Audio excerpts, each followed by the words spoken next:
go on. Yeah, stop playing now. Okay, what I want to talk about is that that Giacomo Turra fiasco that's been going on.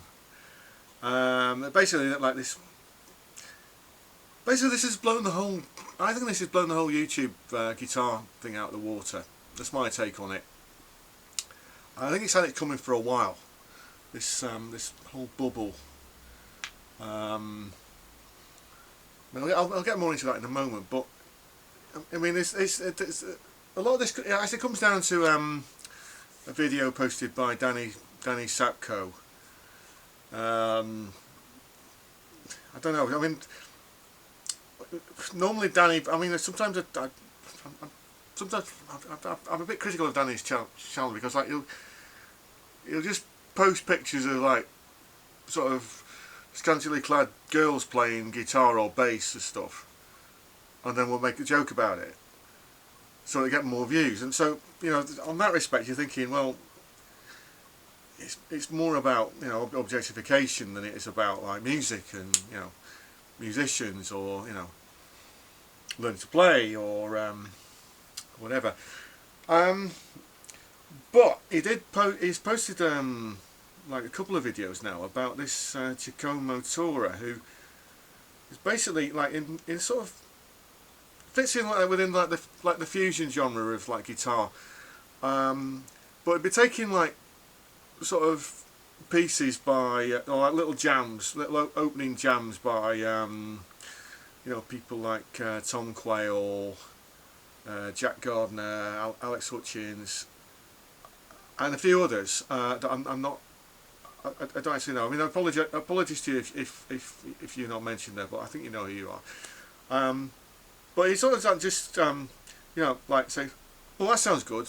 I'll lift that, put it through Pro Tools, mime to it, make a video, 100,000 views, great, gets loads of subscribers, blah blah blah blah blah. And it's just now kind of like. It's just sort of exploded that this has been going on for ages, and makes you question like what is actually genuine. So I'm actually just thinking of, you know, like I was talking about like this whole thing with like the YouTube, you know, like the bubble, you know, that like a lot of the guitar videos they do, especially like the reviews, but it's not always down to that. There's almost like a certain format that's expected, you know, like, you know, there'll be an introduction, there'll be an opening jam which you probably skip past or whatever, and then the discussion about, you know, like what the product is, or like this technique or that technique, or, you know, whatever. So there's a lot of pressure on content creators, shall we say, to actually just keep churning stuff out and stay fresh. And a lot of the time, like the opening jams will be like a looper pedal, you know, put a few chords down, jam over the top of it, or put together some sort of backing track, sort of quite simple backing track, you know, either just like bass and drums, or bass and guitar and drums, but not, I mean, like not a much sort of not as a lot of like the interaction there, not a lot of space, not a lot of very rare you get like a lot of rubato in those type of jams. I mean, I try and put rubato in rubato basically just means like that you're leaving space, you know, like you're being a bit free with the time, and then I think that allows a bit more expression. Of course, ripping off other people's stuff has not been. There's nothing new in that. You know, a few years back in the classical world, there was that story of Joyce Hatto, who's a classical pianist, sort of semi-retired, and then suddenly all these amazing live performances of her classical career came to light. You know, and they weren't hers at all. That they'd actually just been lifted up from all like these masterwork piano play, you know, all these brilliant concert pianists. They'd just been lifted from that again put through Pro Tools or whatever.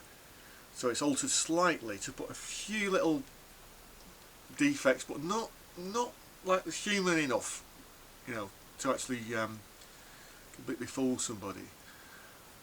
And it was only when like some more like specialised sort of classical music aficionados were going, hang on a minute, and I actually realised that these were just like, basically just direct lifted up like from like the CDs. So basically like almost as if they, if she'd gone down, you know, I think it was like it was a partner or a husband who was actually mainly responsible for this scam, but basically like, you know, somebody had just gone down to like HMV or whatever the record shop is where you are, been through like the classical music selection and say, yeah, I'll have that, and then just lifted interesting bits from it and just altered it slightly and then released it as if it was Joyce Hatto's music. So that's one example.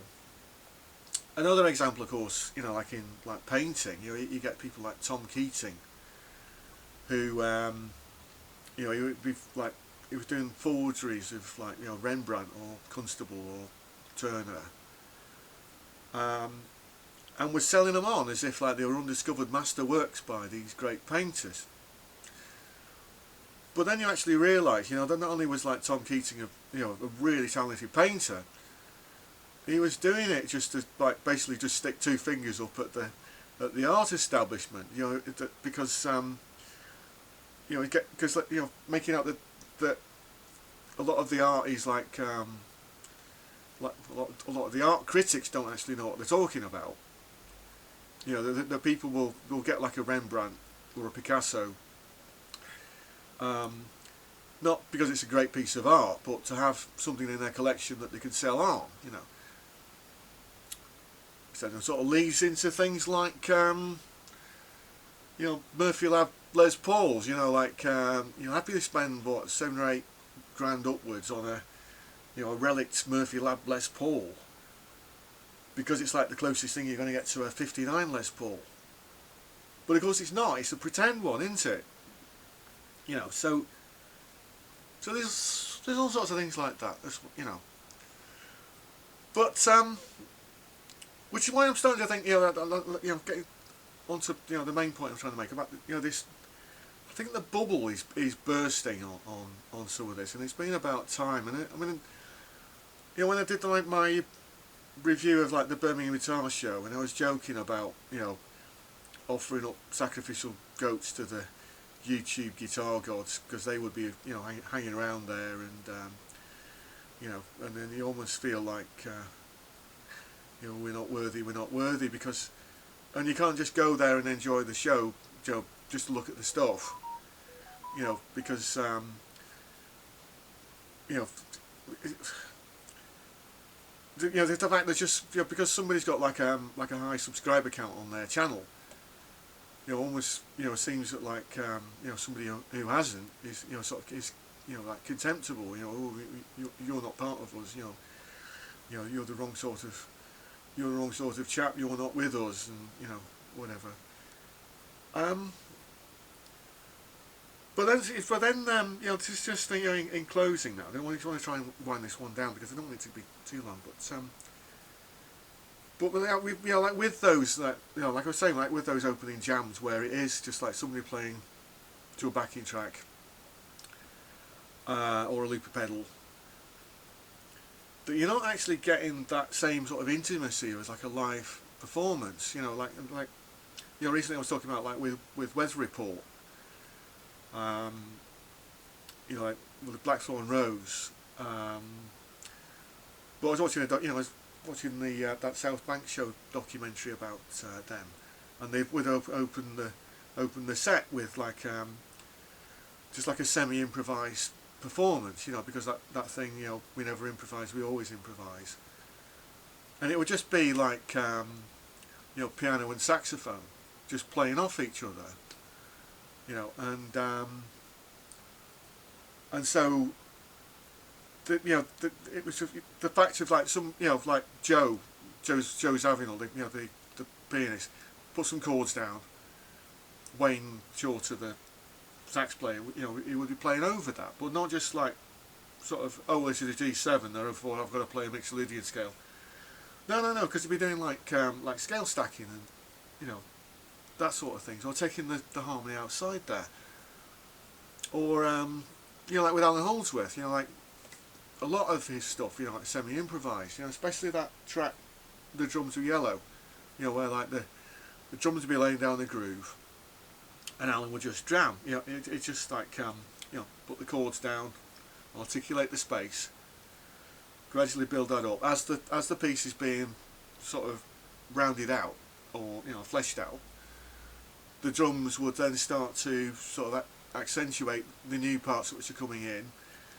Then the lead would start to link in with what the chords were doing, so there'd be a lot closer link between like the lead and the rhythm playing. You know, so like just playing chords isn't necessarily rhythm guitar. You know, it's lead guitar as well. And then you've got like sort of maybe like a 7 or 8 minute jam on this completely, you know, improvised piece. You know, which perhaps didn't exist before, or you know, or was maybe just the germ of an idea. They just don't seem to be getting that. You know, if you're just gonna be like just putting down, you know, like a, you know, your standard, you know, a standard like 2-5-1 or a cycle of fifths, or, you know, whatever. I'm sorry to say this. It's what one of my tutors called have a banana music, because it's kind of like you're just going through the motions. You're just playing the, you know, the same old stuff over and over again, not sort of feeling where the music wants to go. You know what I mean? I would say, you know, perhaps can be a bit more sort of test card sound. You know, like test card music, or lounge music. You know, like sort of like, you know, the wallpapery even. You know, the sort of music that you have in like sort of hotel lobbies and stuff like that. So I mean, in that sense, it's no wonder that somebody's ripped it off, because it's very easy to duplicate. You know, so yeah, so I think in some ways this thing coming out about, you know, Giacomo sort of taking other people's stuff, in some ways it's kind of like a wake-up call, because like, you know, because then you start getting into those jams as well, and you know, and then you're realising, you know, like, like Alex Hutchins himself, you know, he put down this, you know, jam in the style of George Benson. But if you're just playing George Benson licks, rather than like transcribing a George Benson piece, then again, you know, you're just going through the motions. You're not actually, it's not actually being creative. It's not being creative enough. It's not taking the music to where it needs to go. You know, so that's just my thought on it. Anyway, but I'm just thinking that, you know, that the question is, you know, like, once that bubble is burst, that should be opening the door now to, if you want to call it content creators, smaller channels even. It should be giving, you know, just giving people the opportunity just to do something a bit different. You know, taking inspiration from, you know, what's gone before, of course, but also, like, you know, harking back to, you know, like what Alan Holdsworth and Gary Husband were doing on those records, or what Joe Zawinul and Wayne Shorter were doing on Weather Report records. You know, or even like, you know, if you're not like a fusion or jazz person, you know, like on like Deep Purple, you know, like you know, like when they famously wrote Smoke on the Water, you know, that like you know, apparently Richie just said, right, well, put a drum pattern down they haven't played over before, and then he just came up with that famous riff. You know, okay, well, the fact that might have come from something else, well, I don't know. But then again, you know, like, the thing I played at the start, I mean, if you wanted to look at it, you could say that was very derivative of some stuff. You know, I ripped off some things, you know, and stuck it all together. But anyway, but yeah, I was just saying, you know, I think it's just time. I think it's just a wake-up call. Be more original. You know, don't be, you know, that phrase echo chamber. You know, because just because somebody else has done like a bebop jam over a loop. Doesn't mean you have to. You know, you need to find you. You need to find your voice, your identity. And once that's there, then anybody else will have a hard job trying to copy it, won't they? Yeah. Okay. So I hope this isn't too downbeat. Right. Thanks for watching, everybody. Welcome to all the new subscribers. See you next time.